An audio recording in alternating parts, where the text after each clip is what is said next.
At Amazing Glaze, pottery and painting are practically a family tradition. My fondest memories doing art as a kid is probably with my cousin, who's 3 years older than me. We used to go to my grandparents' house and paint on paper. And then we moved to pottery once my grandmother started bringing us to these kind of places.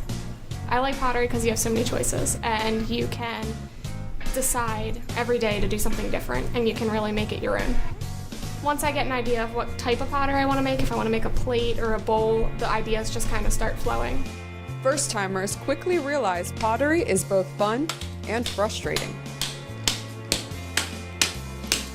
Pottery's a lot different than painting anything else. With pottery, if you make a mistake, you can't just throw it away and move on with your day. You have to, fix it or sand everything off and redo it. And it's a little bit harder because you don't know what they're gonna look like when they come out because the colors change so much, like it becomes so much more vibrant when you get it back. You don't know if you did the right amount of coats or if you put the color right where you wanted it to be, and it's a little bit harder because you don't know what you're gonna get until it comes out and it's all done. There's always an easy way to ease yourself into doing things that are better. There's stencils you can use, you can trace everything out ahead of time, so just go for it. It's not supposed to be from a store, it's supposed to look homemade. The store gives people space to be creative, which is one of the reasons it has so many repeat customers. We've been coming here every year for Mother's Day and just a few times a year just for fun. After like a long day, you can come here and just paint and it's fun. And I don't know, it's just fun to gather with people.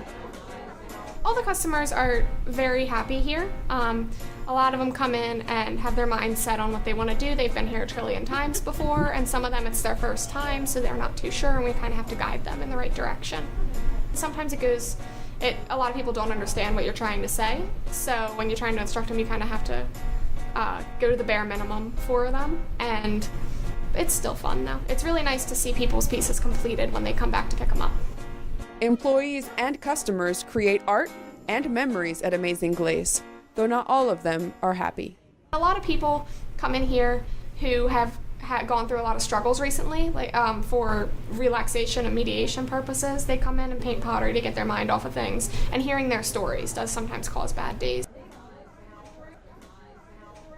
One customer that I specifically remember is a girl came in and she had a brain tumor, and she lost all of her hair. She couldn't talk by herself. She could barely walk. She made a really big platter, and we just remember her mom telling us that she was going to die the next day and that they knew she was going to die that Monday. And my coworker has a very big heart, and she was bawling her eyes out the whole time, so it was really, really hard to keep it together for her and for the family. Sometimes the lessons learned at Amazing Glaze apply to both art and life.